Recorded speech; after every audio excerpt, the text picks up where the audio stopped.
Well, thank you for being here. I'm real excited to talk to you here today. Guys, this is Dr. Emily Lipinski. Go check her out over on Instagram, Dr. Lipinski. And you wrote me recently, Emily. She's a naturopath, by the way. Love naturopaths. You do things the right way. You do things the way that I think most patients believe their doctor already does. Looks at things holistically, looks at things from a functional, get to the root cause of things. That's not how traditional medicine works. So naturopaths do get to the root cause. You were the functional medicine before functional medicine was cool, is what I tell people. But she is an expert in thyroid health. So if you have Hashimoto's or some kind of other hyper or hypothyroidism, check out her brand new book, Healing Your Thyroid Naturally. And man, this is chock full of some stuff. I know a lot about this subject, but you taught me some things I'm going, okay, I need to notch that in the brain here. And oh yeah, by the way, she's a fan of low carb, ketogenic diets, fasting, and we're going to talk about all that here today. So officially, welcome to the show, Emily. Thank you for having me. Are we live here, Jimmy? We are live on Clubhouse.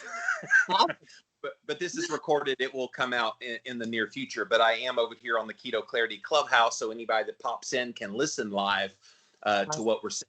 So yeah, it's got a live feel because when it airs, people will hear it and they can tell we're just having a casual conversation, which is my style. So yes. Cool. Well, let's start with how the heck did you become a naturopath? Because I'm sure every student of naturopath and functional medicine and all the kind of various modalities that you can go down the medical field, you all consider becoming an MD. What made you choose ND instead?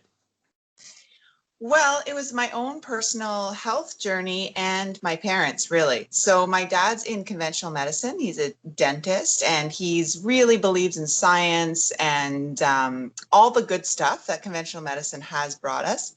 Yeah. And then Mom always brought us to organic food. She fed us green juice since we were little. So I had the best of both worlds growing up.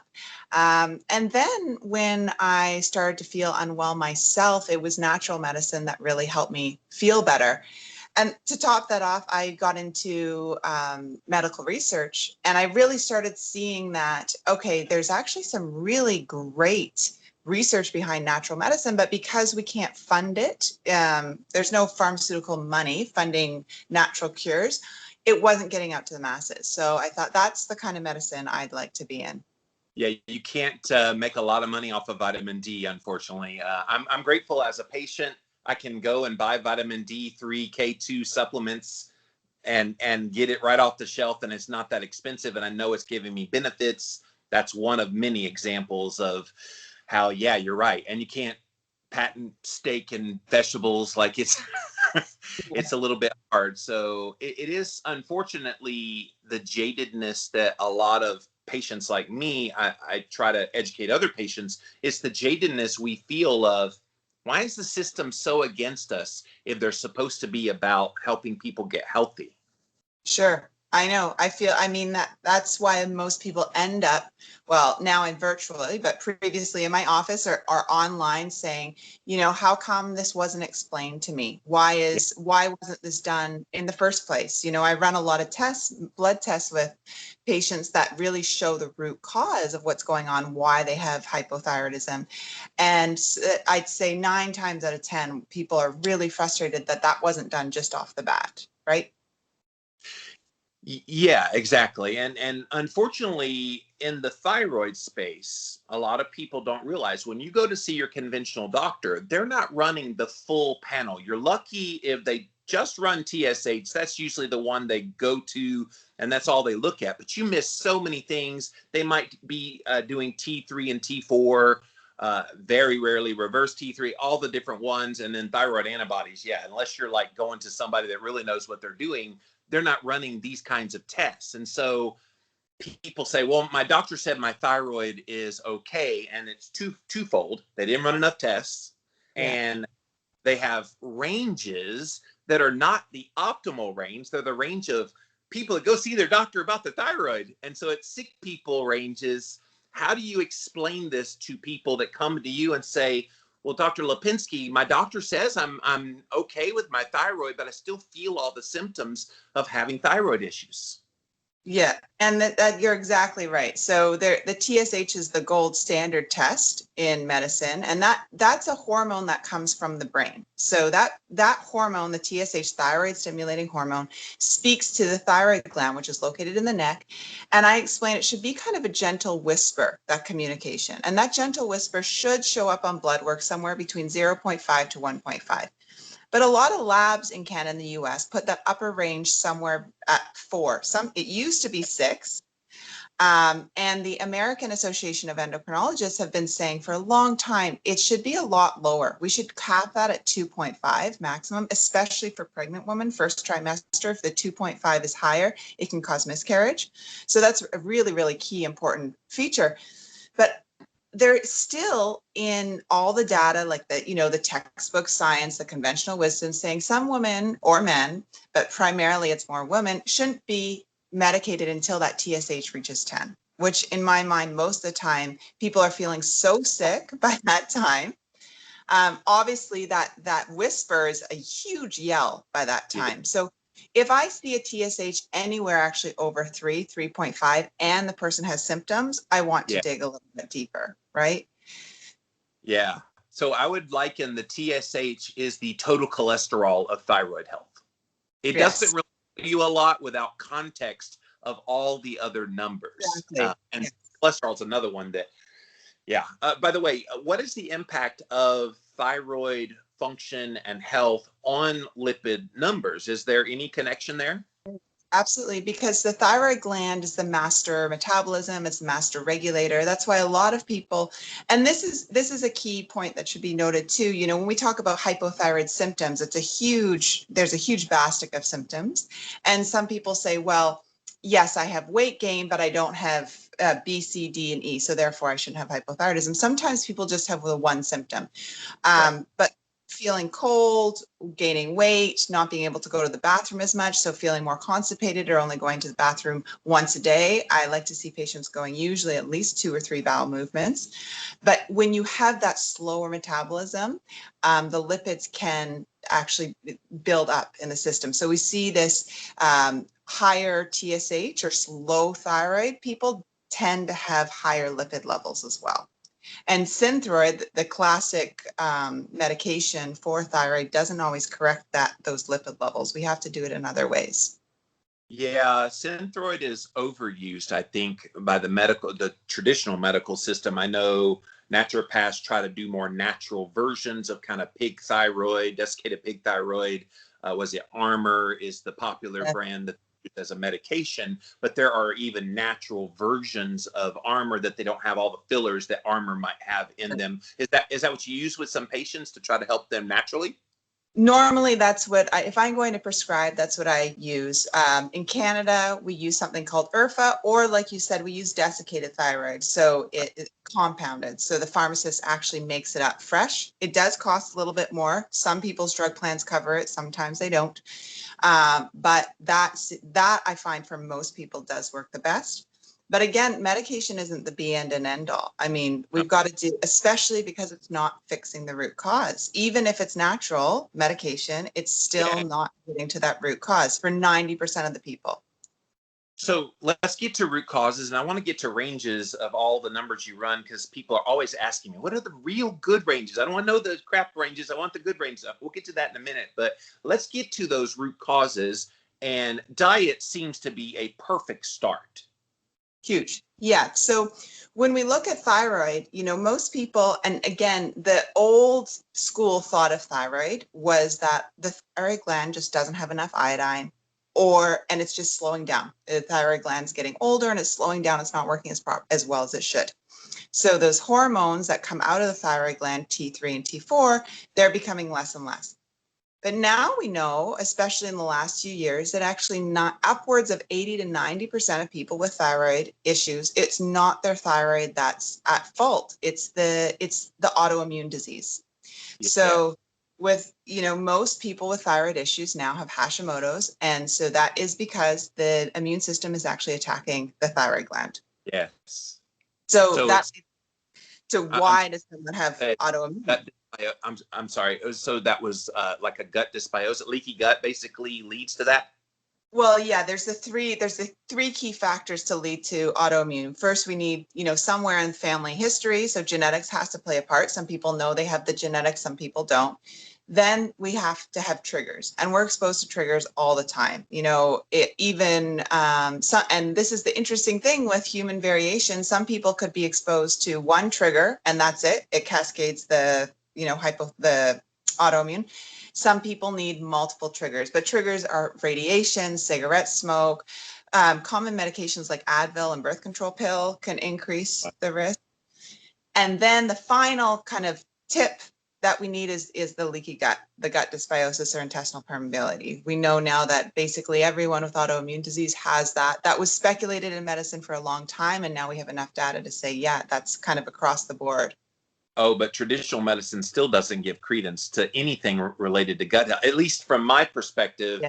And hearing what they say, there's like gut health, it's too woo-woo. We'll leave that to the naturopaths and functional medicine people to blab on about. But yeah, you're right. There's a lot more research now than we've ever had. Yes. Yeah. And I guess the other thing is that sometimes, this was for me, myself, I didn't have gut issues. I actually have I liken myself to have a really strong gut, but I still had the intestinal permeability piece, right? Whereas, so that's, I think from the conventional standpoint, they say, oh, there's no diarrhea, no blood in the stool, no gut pain. How come you're telling me that this patient has issues with their gut, right? So sometimes it's not necessarily apparent, but we problem solve backwards because this, and this is happening. We know that there's gut issues, right? We always wait till the patient is at the worst case scenario before we go, oh, I guess we have a problem here. Can we catch it when there's like small signs of mild problems happening? It's like, that's not normal. That should trigger alarm bells to do something now. Yes, absolutely. And so with diet, we use diet to work on healing the gut. So looking at things that are beneficial for autoimmune disease to work at gut repair, and then also choosing foods that are beneficial for the thyroid. So I'm sure you've seen a lot of the science showing that lower carbohydrate diets are wonderful for the gut. They really are, because too much carbs, too much sugars, spiking the insulin level, that's no good for gut health. So choosing a lower carbohydrate diet with good carbs like sweet potatoes or squashes and so forth, and avoiding anything that's really pro-inflammatory. So one of the biggest inflammatory things right now, what I'm sure you know, are the bad oils. Those are just like fire for the gut. And seed oils, for people that aren't familiar with what the bad ones are, they may think butter. Somebody watching this on YouTube may go, oh, bad oils like butter. No, butter's good. We're talking about oils, canola oil, soybean oil, pretty much all the fats that they put in conventional foods these days. Yes. Or if you go to a restaurant, what they're cooking your food in, right? Right. Peanut oil, soybean oil, those are all corn oil. It's hugely, hugely inflammatory. So the oils that you want to be cooking with, butter is beautiful, especially if you know where it's coming from, if it's grass-fed. Olive oil, cooking in avocado oil is also great. So those oils, when they go into the body knows how to process them, and they can actually be anti-inflammatory. So Emily, I'm curious, what role does insulin resistance play in people with some thyroid issues going on? You mentioned sweet potatoes earlier, and I'm sure some of my insulin resistant listeners are going, now, wait a minute, I can't have that because of my insulin resistance. How do you circumnavigate around that when we know from a study from a couple of years ago, 9 out of 10 people in America, at least, have some level on the spectrum of insulin resistance. So sweet potato still on the table, or do you kind of manipulate it for those people? I do manipulate it for sure. You definitely using less and making sure that we're do a lot of fiber. So, and that, we got to get the guts moving that way. We have to need a lot of waters and stuff so we don't clog things up. But I find fiber, and you can probably speak to this too, but I find fiber, especially getting into those numbers of well over 35 grams of fiber a day, to be really beneficial for insulin resistance.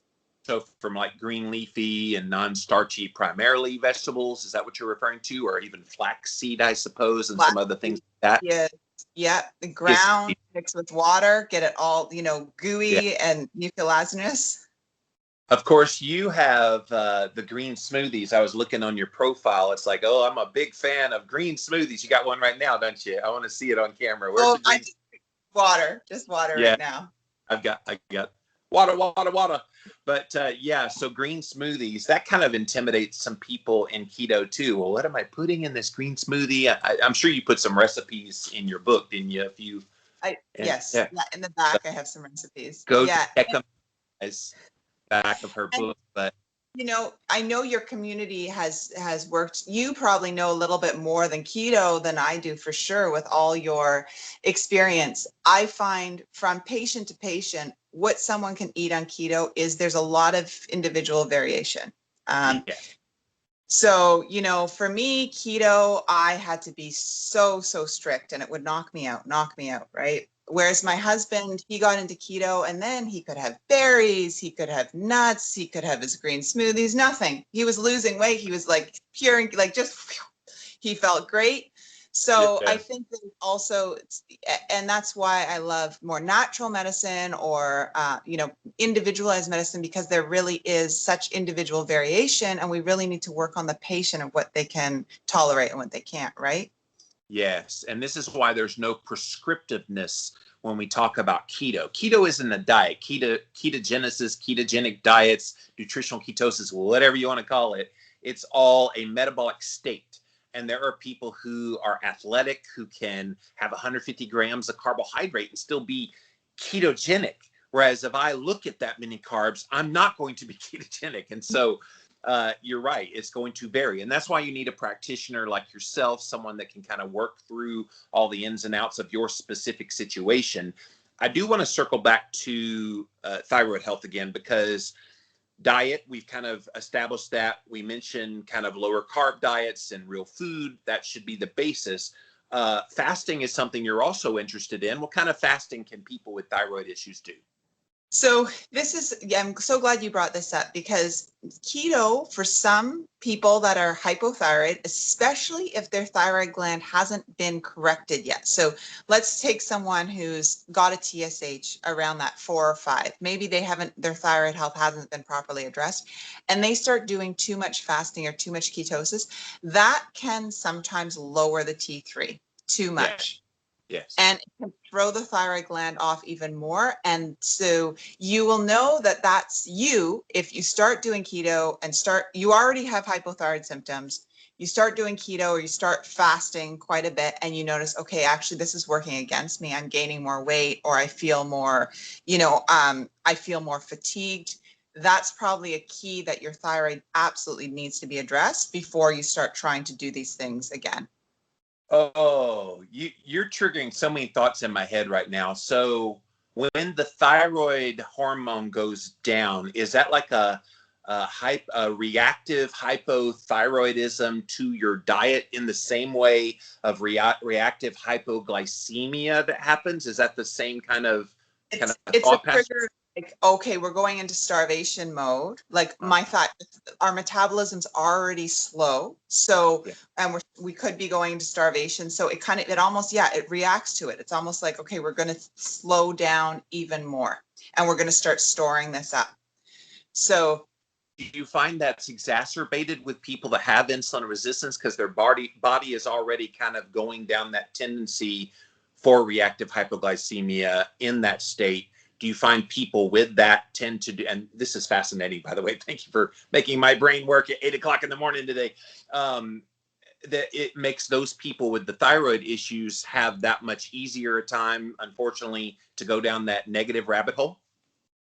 I don't know, you're triggering my thinking now. I haven't maybe clued into that piece, but it very much could be all tied together. Absolutely. And we know that whole thrifty gene theory from our Yeah. ancestors, Yeah. but I do know that absolutely I've had many patients come and, finally find me and say, I've tried keto, like I can't lose weight. My doctor says my thyroid's fine. I've tried keto. I've tried fasting. I'm intermittent fasting right now. And if anything, I am, and exactly, you are probably right, because the fat does come around the central, with the insulin stuff. And even though I'm doing keto so well, and they're doing it right, they're having tons of fats, healthy fats, they're fasting, and they can't, if anything, they've gained 3 pounds. So that's when it's like, no, the thyroid actually isn't strong enough. So all these thyroid hormones are reducing in the body. Your metabolism is even slower now. We need to address the thyroid gland, and you actually need a little bit more carbs to improve the thyroid gland for the time being.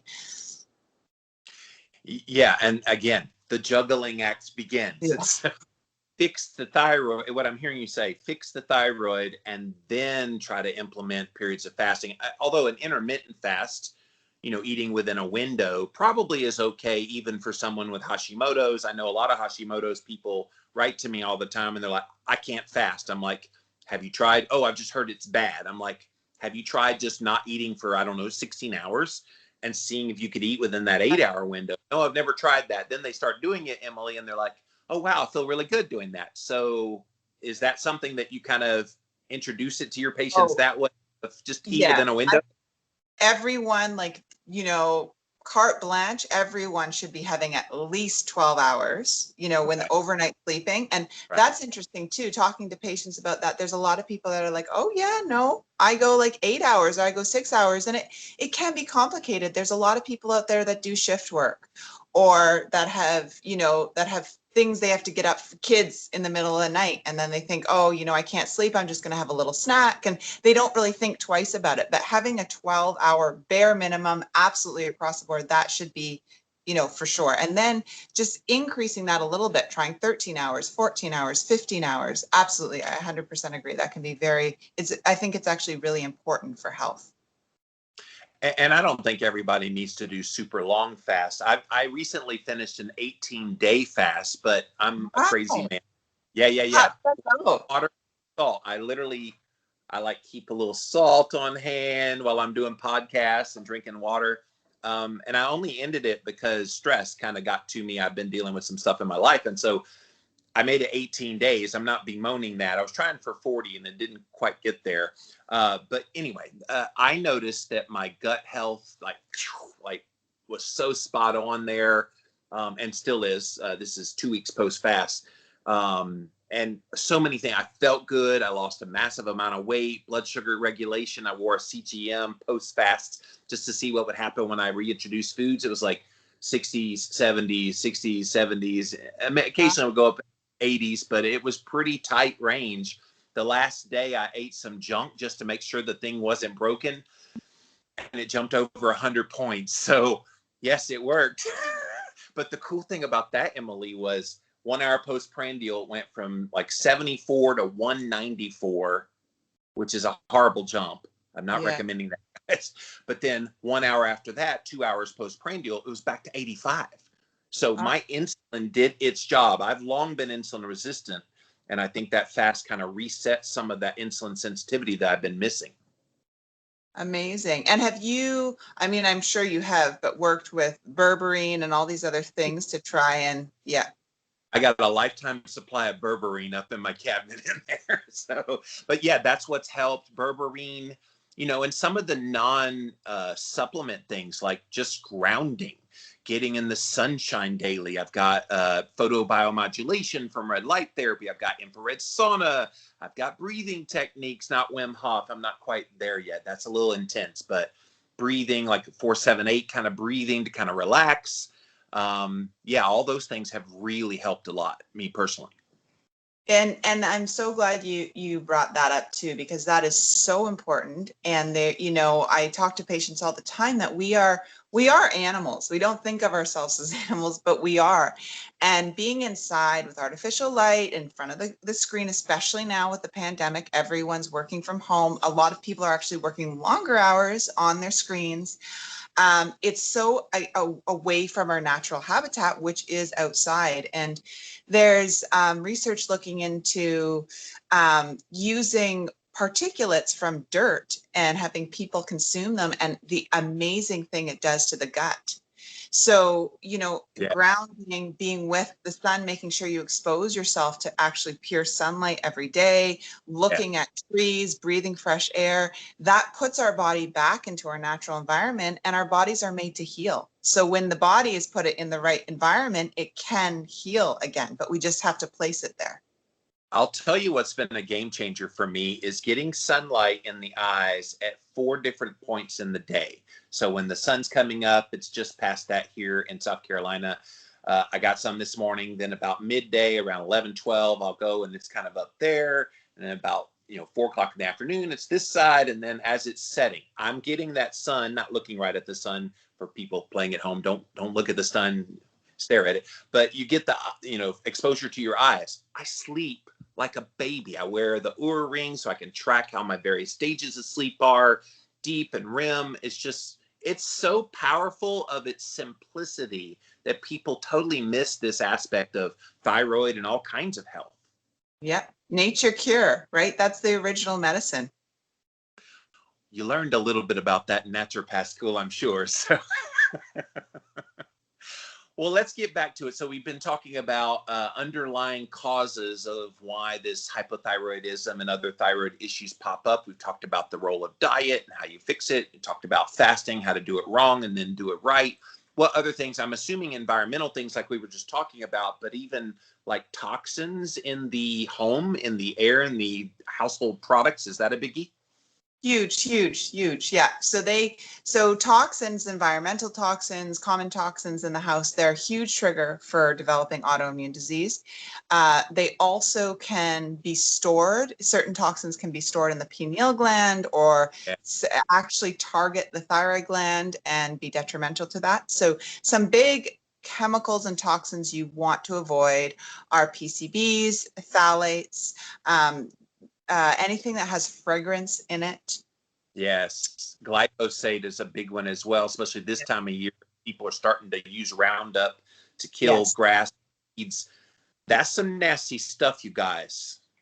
It really, really is. And, at the end of the day, you have to ask yourself, especially for things like with a garden, like what's more important, having a garden without weeds or a healthy thyroid and body, right? Like when you put it that way, it's a no brainer, but people don't understand that also, because it's approved by the government, it should be safe. But these things build up in the body.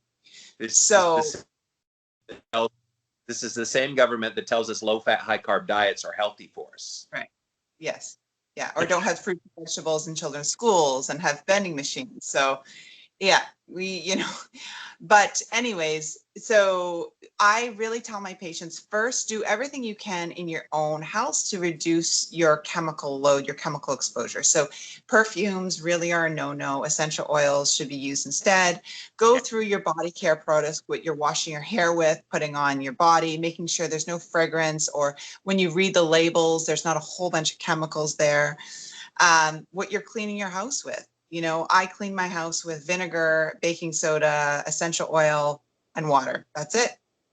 I like a really clean house, and that does a really good job. You do have to put a little bit more effort into it, but those cleaning chemicals, a lot of them have been banned in the EU. We have data showing that over time, being exposed to them again and again can be harmful to the hormone system, be harmful to the health. They actually do. Some of these chemicals impact insulin for sure, impact how your body processes your food. So, and again, if you're exposed to these things once in a while, most of the time, it's not really a big deal. It's the everyday thing. So what we do in our house is really, really important. And the same with the makeup, that if you're a woman and you're wearing makeup, it should be from a place where they're not using those chemicals, because now it's a little bit different. We're not going out into the world, but for women that do wear makeup, sometimes it has a daily basis, right? I know that company Beauty Counter has really kind of cornered the market in that area because they brag about that. And there's a lot of people that are friends of mine all over Instagram and everywhere else that always promoting them. And so, where there is a market, it will be found if the market. I'll tell you, for me, underarm deodorant was my first signal of like heavy metal. And I found I had toxicity with aluminum, and I'm thinking, where am I getting aluminum? I'm not eating aluminum foil. Where am I getting aluminum? And then somebody said, check your deodorant. And of course, I look on it. Every mainstream deodorant has aluminum in it, aluminum phosphate or whatever it is. And I'm sitting there like caking it on every day, and it's like it absorbed. People don't think about it. You're eating whatever you're putting on your body. Your body's eating it and absorbing it and digesting it, and it becomes a part of your body to the point that I had to get rid of them. And I struggled for like 2 years. This was like 8-9 years ago. 2 years trying to find something that works. Finally, I have this one called Native, good name brand. Oh, okay. So you've heard of it. So, and I love it. The coconut and vanilla is my favorite. So yeah, and it's got essential oils, and it's got, baking soda. All the things that grandma kind of knew many years ago, we're now bringing it back because we realized she wasn't so dumb after all. Oh, that's right. Yep. There's lots of good stuff. Even, you can find them online on big name, distributors online. At a health food store, you can find good deodorants. You can even make them at home with a little coconut oil, baking soda, essential oils. Some people have a lot of luck with using limes, actually. I have some patients that just a little squeeze of lime, and that does them. So I sweat too much for that. It might help with the stink, but I sweat too much for that. I guess the acidity would like help a little bit. Yeah. I haven't tried the lime. Emily, you're making my brain want to put limes on my arm now. They were like, who's the mojito? I smell a mojito here somewhere. Yes, all of this related. Another thing that's important is fluoride, because fluoride does compete with iodine for thyroid function. So fluoride's a big thing. It's in our water. In Toronto, they fluoridate their water. I don't know if you fluoridate your water in the Carolinas, do you? Not that I know of. I drink water not out of the tap. I have my own water source where I know where it's from. Yes, yes. Most city water I know in Canada we put fluoride in it, and different levels in different parts. I think it's true also in the States. Some common brand name water filters, let's say like Brita, they take out the chlorine, but they don't take out the fluoride. So, and fluoride does absolutely compete very strongly with iodine. So, and fluoride's also obviously in the toothpaste or when you go to the dentist. Yeah. So some people, if they have a lot of cavities, a little bit of fluoride sometimes is necessary for them. But if you have healthy oral health, looking at other ways to improve oral health that's not with fluoride can be very beneficial for the thyroid gland as well. So one thing you're underscoring here that I don't think we've hit hard enough related to thyroid health is iodine. I remember having Dr.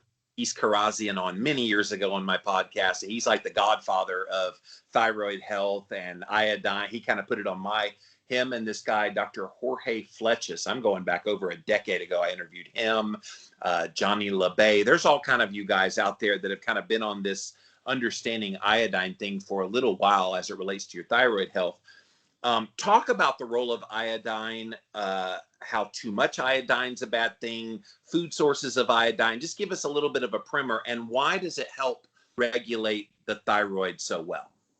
So when the thyroid gland makes these thyroid hormones, the two main ones that are known about is this T3 and T4, so that come out of the thyroid gland, they are made with iodine. So iodine is absolutely, completely necessary for the thyroid gland to function and to make the thyroid hormones. Our main source of iodine in our diet is from salt that's iodized, or from anything that grows in the sea. So seaweed or fish, but specifically from saltwater fish.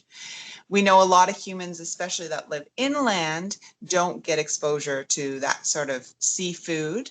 And that's why our salt did become iodized many years ago, because people had goiters, so really, really big growths in their thyroid gland because they had too little iodine. So their thyroid gland was swelling up because of that. We iodized our salt, that helped. The problem is now they use a type of iodine that isn't that beneficial to the thyroid gland. In fact, we think that also may be a trigger to develop Hashimoto's, is using the current way they iodize salt may be detrimental to the thyroid gland and potentially cause autoimmune disease. So, well, not even salt. That's the thing. It's like there's so many natural salts, and that's the criticism that's been put out there as well. Redmond's real salt, pink Himalayan sea salt, they don't have the iodine in them, so therefore they're unhealthy. Never mind, they have lots of other properties in them that make them incredibly healthy. But that was interesting what you said about how they're iodizing it. It's not quite giving people what they think they're getting. Yeah, I think it's the iodine bromine. Now they're putting in, it used to be potassium iodine, but I think now it's switched to the iodine bromine. And bromine also competes with the thyroid gland for absorption of iodine. So I think the body there's something funny going on with the body processing that type of iodine, and it's not being properly absorbed, or the body seeing it and saying, we don't fully understand what this is.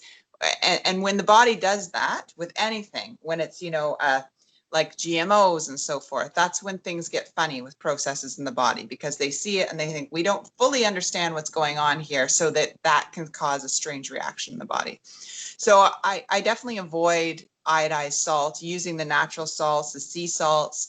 And then the other thing, though, to note is if you do have the autoimmune form of Hashimoto's and your antibodies are quite high, I do recommend avoiding iodine for a period of time until those antibodies start coming down. When we put iodine in, this is a huge debate in the thyroid circles, giving people with high antibodies iodine or not. I tend to, and I see patients respond faster and easier when we avoid iodine for a period of time, and then we start using iodine with them. And the reason is because the antibodies can increase when we give too much iodine if the antibodies are already high. And high antibodies, is that the standard by which they measure for Hashimoto's presence? Or I guess it's a totality of the panel, but if like thyroid antibodies are off the charts high, 900, 1,000, whatever, Yes. That's kind of a clear sign that you're Hashimoto's? Antibodies should be under for TPO, which is generally gold standard for Hashimoto's, although I'm seeing a lot more TGAB, but that should be, TPO should be under 30. So, anything up into the 300s, 400s, that's pretty, I tend to avoid iodine until we get them down a bit. That said, if you're someone that has antibodies at 1,000 and we get them down to 700 or 800, iodine may be able to be introduced, because Yes. it's all relative, right? The right direction, right? It's kind of like someone with hyperglycemia. You go from like 300 blood sugar down to 180. 180 still bad, but it's a whole hell of a lot better than it was. So then it'd be helpful. Yeah, I see the similarities there. You're making me think today, Emily. I love that when a guest does that. So, all right. So underlying causes. Have we hit most of the things that would kind of lead to the hypothyroidism? Because I definitely want to get to the part where we look at the numbers you look at and the ranges. So have we hit it all in that For realm? the most part, the only thing I'd say, stress is a big part too, obviously, Yes. and that's where we touched on getting outside in nature is one of the best stress relieving, starting to get back into these routines that, like you say, our grandparents or great grandparents used to have around the ebb and flow of the day is incredible for stress levels. But in a constant state of stress, too high levels of cortisol can absolutely dampen down the thyroid gland. So that should be addressed. And the other thing that's interesting is the EMFs. And that's something that is slowly starting to become on more people's radar. But we know, especially the cell phone, I'm speaking to you on the cell phone, but the antenna for the cell phone is now in where the microphone was. You remember those cell phones like back in the day where you had to pull it up and the antenna was up here. Now the antenna is down here. And we do know that contains a high amount of radiation. Wow. And that we have, again, preliminary studies that may be affecting the thyroid gland as well. So if you're someone that uses the cell phone a lot, using a headset and keeping the phone actually away from your body I think it absolutely can be beneficial, especially if you're more sensitive to bright lights or EMFs, like feeling the energy from the TV and the computer. That's a sign that that's probably more important for you to do. So I was at a conference a few years back, on the nutritional therapy conferences, and there was this vendor there. I won't give them free pub here, but they had this little tent, and they're like, "Hey, it's EMF blocking tent." And I was pretty like, people, "Hey, you're Jimmy Moore, I want to hug." And I was just kind of wired. I'm like, I need an escape. So they put me in the tent, they zip it up, and they're like, just relax in it. Within 10 seconds, all the pain, little aches and pains in my body, low back, knee, and different things, headache, disappeared. And I'm, Wow. what am I in? What is this? It was a sauna. It was a sauna / EMF blocker. And they're like, dude, we just eliminated like 99% of the EMF exposure you were having out here. I'm like, I've never felt that good in my life. So yeah, I have physically felt that in my Yeah. own body. How when you remove all that stimuli, it's gone. And you're right. I've got an iPad for Clubhouse. I got my iPhone. I've got another iPhone to show off your Instagram page. I mean, it's all around us, and we don't see it, so we don't think we feel it. But maybe we've gotten so used to feeling it, we don't know what it feels like when you remove all that. That's right. Yeah. And the bedroom is really important, because unable to get that deep sleep, we know EMFs may interfere with our body's ability to fully rest and recuperate and get that deep sleep. So I am someone that does not like TVs in the bedroom. Making sure that your cell phone is on airplane mode or out of your bedroom. If you need an alarm, getting one of those old school alarms. Making sure that your motor or your router and your modem are definitely nowhere close to your bedroom. So really make sure that even if we can't avoid these things in the day, when we go to sleep, we make that room as much as possible a much reduced EMF exposure. I know some people, they turn off their internet service at night for that reason. Although with 5G now, it's like you're almost going to be bombarded by it, whether you turn everything off in your house or not. So it's always something. But well, let's shift gears over to the actual panel. So let's, if you don't mind, I think this will be really good. And people are always asking me this. So let's let Dr. Emily Lipinski be the one that codifies it here on my show. Let's look at each of those things that you look at on a full thyroid panel, and what are the optimal ranges. And I know there's various kinds of tests that have different ranges, but just in general, if you could kind of go over that. Yeah, so for the TSH, and now I'm more well versed in the Canadian ranges. So if you're in the US or out, you just need to make sure you convert that to the US. Yeah. And TSH is the same in Canada and the US. So ideally, the optimal range should be somewhere between 0.5 and 1.5. I like to see thyroid hang out in there, up to 2.5. But especially if you're on medication, that should be no higher than 2.5. If you're higher than 2.5 and you're symptomatic, then the medication may need to be tweaked. Then we're looking also at T4. So I do look at T3 as well sometimes, but T4 ideally should be absolutely over 10. I like to see it up into the 11s or 12s. So the T4 and T3 are the thyroid hormones that come out of the thyroid gland. 90% of the thyroid actually secretes 90% T4 and 10% T3. And T4 is converted into T3 in the periphery, in the body. And that's actually one reason why gut health is also important, because in the gut, there's a T4, T3 conversion. So I also I find that T4 is, generally speaking, a better marker to look at T3. I know some people think T3 is really, really important. It can be. Same with reverse T3. Do you look at reverse T3? Are you well versed in that? Yeah. So in my mind, there really shouldn't be much reverse T3 at all. If you're having high numbers of reverse T3, something's going on. The reverse T3, though, if you're doing a lot of fasting and a lot of keto, sometimes the body can start to reverse T3 more. So that's something to look at too, because when the body's in starvation mode, it does start to produce reverse T3. So, yeah. And using a little bit more carbohydrates, changing up how you fast, maybe not fasting for as long periods, that can bring down reverse T3 quite quickly as well. Antibodies are super important. So looking at the anti-TPO and the anti-TGAB. So a thyroid peroxidase and thyroglobulin are two substances that are produced in the thyroid gland. So when we look at the antibodies to TPO and antibodies to TGAB, that's looking at, is the body having this antibody inflammatory response that's actually attacking the thyroid?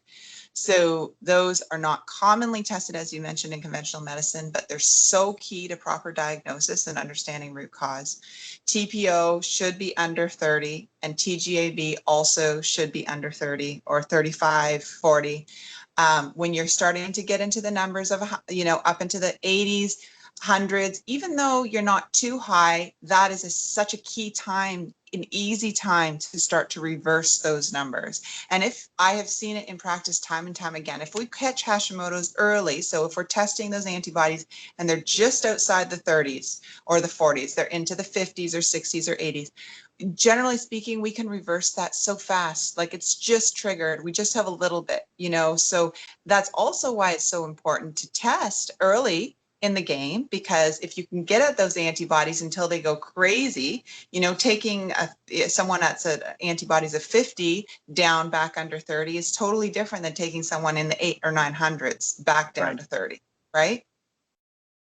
Yeah, and it begs the question, Emily, why is conventional wisdom only looking at one or two, maybe three numbers when you just went over a whole list of numbers that in their context together tell a totally different story? It's kind of like only looking at total cholesterol and LDLC, thinking that's the totality of your panel, whereas triglycerides and HDL and VLDL, none of that, and even like the advanced panels of like small dense LDL, they're totally being missed just looking at those two numbers. It seems to me it's like you're putting on blinders. Nope, this is all I want to look at. I don't want to look at all this other stuff that's just as relevant. I just want to look at this part of the elephant, whereas the elephant, the bigger picture, you back up and go, whoa, okay, now I'm seeing it all.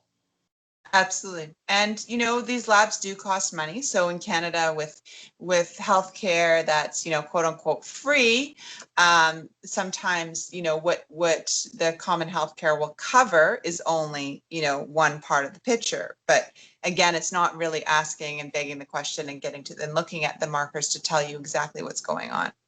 Don't they see, though, the bigger picture of it saving them more money? I guess it's a cost analysis thing. Oh, let's only run the minimal test that we can to get the maximum punch. But if you catch Hashimoto's or you catch some other form of hypothyroidism in your specialty early, look how much they save on the other side of that through proper testing early enough. It seems to me to be a no-brainer. But if you don't catch it early, and then the person needs lifelong medication.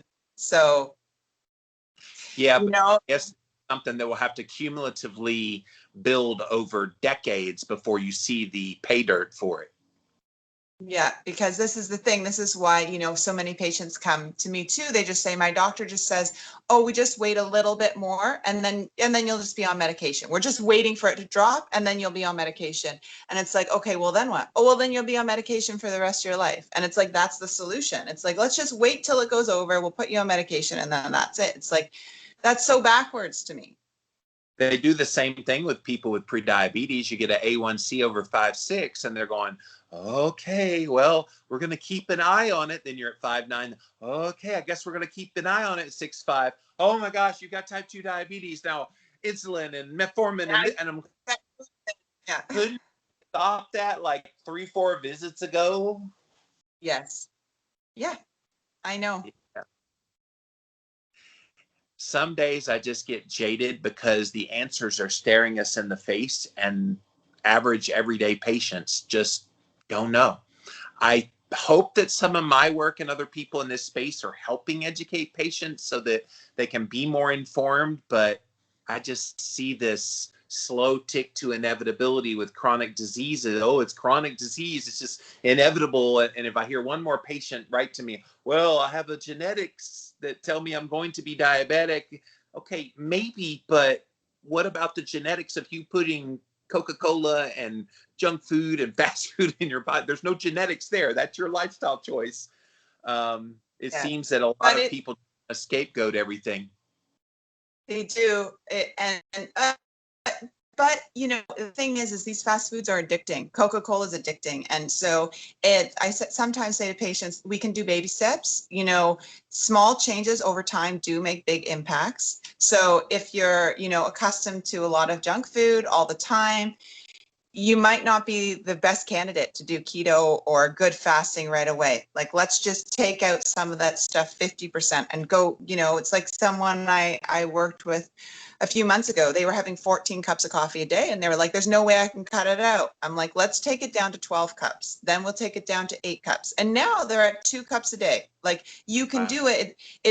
But again, it depends on your personality. It's like quitting smoking. Some people are excellent at going cold turkey, right? Some people need to take, their 1 pack down to, just 1 less a day and then 2 less a day. So health can be approached like that too, as long as you're focused and you understand that, one, it's 100% your responsibility. It's no one else's responsibility, not the doctors, not the pharmaceuticals. You are the master of your own ship. And we do have to take accountability for our own health. We have to be our own researchers. We have to, we have to understand that this is our body and we have to be the ones to look after it. That has been my take-home message for 17 years being online of, patients, stop abdicating your role in this. You are the boss of your body. Like, nobody's going to tell Jim Moore what I'm going to do with my body. I'm going to rely on consultants in my health. That's all the medical people I talk to. That's all the nutritional health people I talk to. They're consultants in my health. And you would never have consultants if you ran a business, run your business. You would not have them run your business. And you just do exactly what they say. You take what they have to say under consideration. All right, thank you for your knowledge. Now, based on all the totality of everything I've looked up, this is what I'm going to do. And that freaks out a lot of patients because they want to be so trusting of the medical system. And I think even you would say, Emily, yeah, hear what I have to say, but go look it up on your own. Go read books like Ben Lynch's Dirty Genes, some other. Go read books, go learn, and then figure out what you think is going to work best for you. Yes. Yep. And believe in your body. We have to remember that our bodies are designed to heal. We were born with able bodies, the ones that are blessed, that have, bodies that really do work.